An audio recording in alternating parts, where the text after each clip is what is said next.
This episode is brought to you by freedadcourse.com. You are always one conversation away from changing your life, and the power of hello is something that I subscribe to every single day, and I'm always saying hello to new people everywhere I go. Increasing your opportunity, increasing your connection, and getting access to the solutions to the problems that you are facing, whether you're on active duty or just beginning your veteran transition or even transitioning out for 20 years. On the other side of hello are the solutions that you're looking for. Again, head on over to freedadcourse.com. Get your 5-episode audio course to create more connection, create more friendships, and get back to living the life that you're trying to design. Dory 1, this is Fire Team Delta. Dad's coming home. Welcome to the Military Veteran Dad Podcast, where it is our mission to bring every dad home. I am your host, Ben Killoy. I'm a United States Marine veteran, husband, and a father. We will bring authentic conversations to inspire action in your life so we can close the gap between the dad you are today and the dad you want to be tomorrow. This is the Military Veteran Dad Podcast. Welcome back to another Fatherhood Friday. Another week is wrapping up, and it's been a great week for me. I'm not sure where it's been for you. Weather's been kind of sketchy here in Wisconsin. It's been a lot of rain, a lot of clouds. But I've really enjoyed the time outside with the kids. When I get outside, the walks, the time, just enjoying the fresh air. I've been really getting present with the birds chirping in the morning. That's something that you don't often pause enough. Like sometimes when, like without coronavirus, life's moving so fast. How many times do you honestly think and slow down and just listen to how awesome the birds chirping outside really is? And that's been something I know it's going to be a good day and a good feeling, and I have a good day without that, but I feel more connected to the morning when the birds are chirping outside. So I'm not sure where your week's been, but I hope it's ending on a great note, and I hope this episode helps connect you with who you are. I hope it opens your heart to who you could be as a father and really step into your best life. And so today's episode is going to be on the hidden story in Mary Poppins. So this is going to sound odd because I'm a Marine. I'm supposed to have this persona. I'm supposed to be this certain person. But I'm going to be in full disclosure. Mary Poppins is one of my favorite movies of all time. I love watching it with my kids. My kids love watching it. I love singing the songs with them. And in full disclosure, I'll sing with nobody else in the room because that's just who I am. And I love the songs and I love how they made me feel. That's something that was always important. And I always liked just the message in Mary Poppins. But growing up, I never knew the real story of Mary Poppins, and I don't think a lot of people do either. And you get a taste of it with the second movie that Disney released called Saving Mr. Banks, which is the behind-the-scenes story of this woman's life about how this story of Mary Poppins came to fruition. Because it wasn't just this magical Disney movie, like most Disney movies are, where they just invent it out of nowhere. It was this idea of actually saving someone. And if you've seen Saving Mr. Banks, this is going to completely wreck it for you. So spoiler alert there for you. But in Saving Mr. Banks, there is a girl whose father dies at a young age of alcoholism, that he's coughing up blood. And this really impresses her that she just wants to save her dad. And she eventually grows up and becomes an author. And one of those books that she writes is Mary Poppins. And on the surface, Mary Poppins is just a great movie about laughter, about love, about being a kid, about being imaginative, doing the work when you don't want to, doing work that leads to fun. Like that's the kind of the basic message. But there is this hidden person in Mary Poppins, Mr. Banks. And at first, when you first watch Miss Mary Poppins, that idea of Mr. Banks, he's just a character. I would say that's how I always viewed it until I saw Saving Mr. Banks. I never saw this full idea of what Saving Mr. Banks really meant and what Mr. Banks represented in Mary Poppins. And to be honest, I cried when these first two movies kind of came together in my mind because I realized that pain and burden that Mr. Banks had in Mary Poppins is a lot like what a lot of dads have out there. How many dads out there right now listening to this walk in the door and just feel heavy, just like Mr. Banks? How many kids run up to them and they just want to push them away? They just want to go somewhere and sit down and relax. Like life was just a heavy day and it doesn't seem like it's filled with joy. It's filled with routine. something else to highlight here with Mr. Banks, he had a very strong ego that told him that this was exactly how life was supposed to be, that his kids should behave a certain way, that he should behave a certain way, that all the others in the household should conform to the way that he was.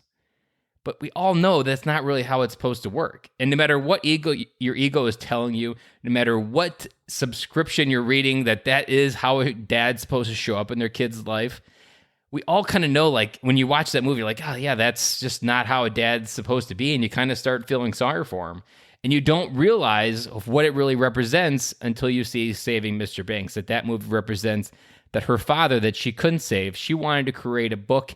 And then Walt Disney wanted to create a movie. And when Walt Disney understood the actual story behind the story, he actually understood why the author was so protective of this movie. And she was very protective of this movie. And that's something they highlight in Saving Mr. Banks, about getting the author to go on the journey with Walt Disney and being able to help tell that story to the world. And once they were able to tell it in a way they understood the whole fold of where her father was kind of the birthplace for this idea of Mary Poppins, they were able to bring something beautiful, which is what we now enjoy as Mary Poppins.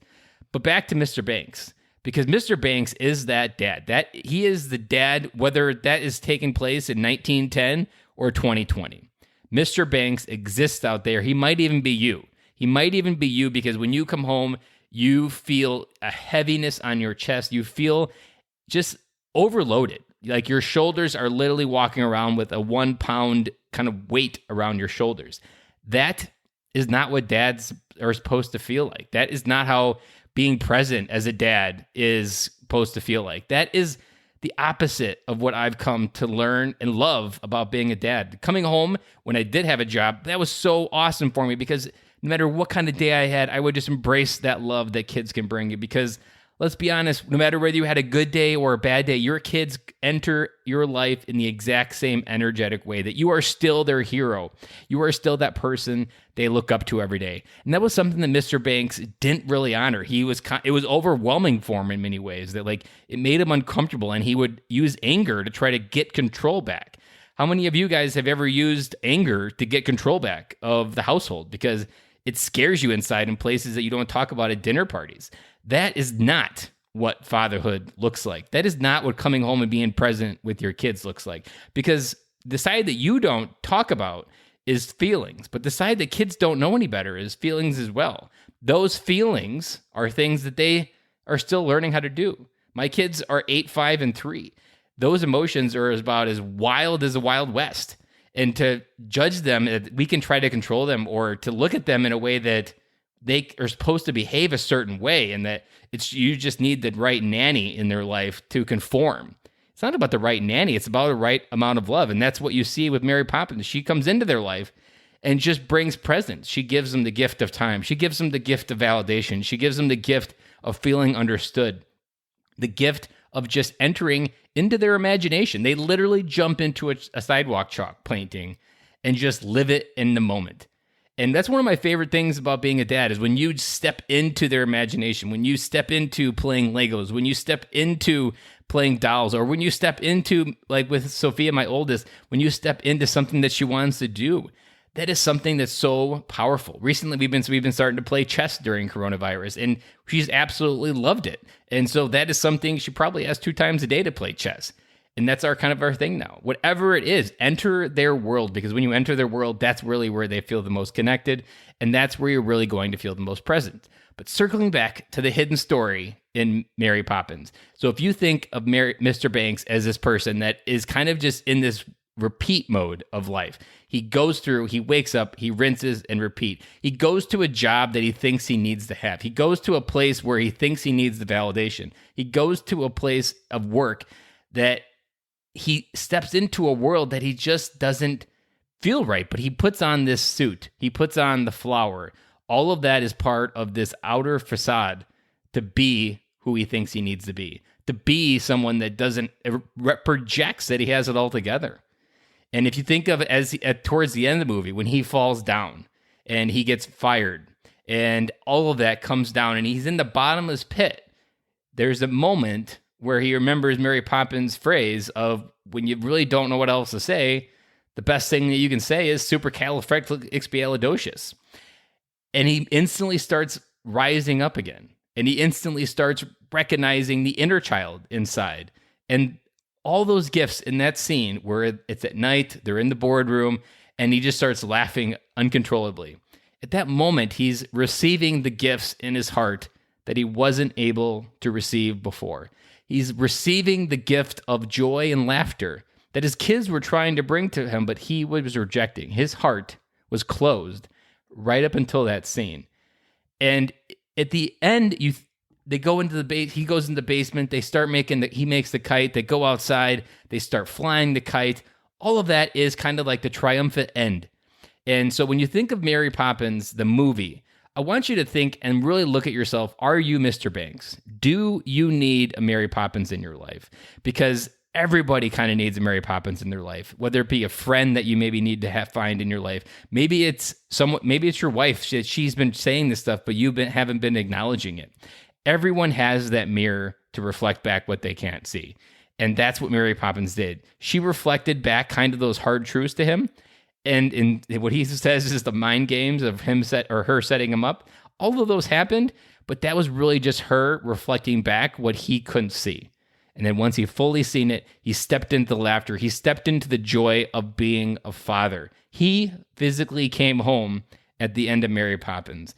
And that is the story of so many dads, veterans and non-veterans, and active duty and non-active duty. It doesn't matter. If you wear the title of fatherhood, I am positive, if you're like me, I was also Mr. Banks at one point where everything was caught up on work. Everything was about the career. Everything was about, I just need to achieve and conquer that one more mountain outside my family before I could feel pride, before I could feel love. And then that's the part that no one really talks about, is you don't need any of that. It's all required and it's all good and it has its own purpose. But the core of where you need to start is at your family. And that's what Mr. Banks learns at the end of the movie. He learns that his kids, his wife, the home, everything was already there that he was looking for. And the crazy part is by stepping into his role as a father, he ends up getting his job at the bank. The grandfather passes away and his son steps in and says, hey, we want you to come back to the bank because you made dad laugh. And that's something that you just don't honestly pause and slow down and listen to enough, because there are a lot of examples just like that, where you think you have to act a certain way to get ahead. But then when you pull back and you step into your heart and you let that rise out, amazing things come towards you. Have you ever heard the movie The Secret or the law of reciprocity? All of that kind of happens when you step in and give your best self. And what Mr. Banks wasn't doing is he wasn't honoring his best self. He had his ego on. He was protecting himself from the hard truths that he didn't want to acknowledge as a father, and his role as a father. Your role as a father is not the leave it to beaver model. Well, you go to work, you come home, you read the paper, and your kids play. Your role as a father is to be present, to provide, to connect with your kids, and to give them the comfort and the freedom to be themselves. And if you've seen Mary Poppins or Mr. Banks or Saving Mr. Banks, you know that hidden story of saving dad is something that Mary Poppins has as a hidden truth. And it wasn't till this movie that it really hit me that this whole entire movie of Mary Poppins was never about the kids. It was never about the fun and the joys of the movie itself. It was always a story about saving Mr. Banks. And in 2020, so many dads out there, a few of you probably even listening, are very relatable to Mr. Banks. That what I'm saying and what you're hearing is probably a lot like what you show up in every day. That you go to a work, you go to a job, you identify that this isn't how life is supposed to be, but you don't understand how to change it. And the best gift that you can get from Mary Poppins is understanding your family is the key to unlock that happiness. Your family isn't something that you should avoid. Your family is something you should embrace. And the idea of family and connection, and there's a reason why at the bottom of our logo we have our family as our legacy, because the key to moving forward in our life, the key to feeling that joy, the key to unlocking our heart and releasing that outer joy into our family stands within us, and our family is the best chance we have to leave a legacy. And so if you want to help save Mr. Banks, start with yourself. Start with identifying how you can step into your heart and how can you step into your family, because the movie Mary Poppins outlines it beautifully. It's probably the message that nobody paid attention to, but it was a message that everybody needed to hear. And I hope this video and I hope this message today helps you understand that Mary Poppins isn't just about songs and sugar and spoonful of sugar and a bunch of funny things that she says. It is about stepping into your best self. It is about owning the role that you play as a father. And it is about stepping into that best life that you get to have when you wear the title of dad. And every day you're going to fall down as a dad. Every day you're going to try to figure out what the right next step is. But that's the beauty of fatherhood. That's the beauty of kids, because they will forgive you. And every day we're all figuring it out. And no matter what people tell you, everybody is figuring out. Even me, I fall down regularly. But the most important part is to be humble, stand up, lead your family, be connected, and be a great dad. So guys, I'm signing off, and I will talk to you again on Monday.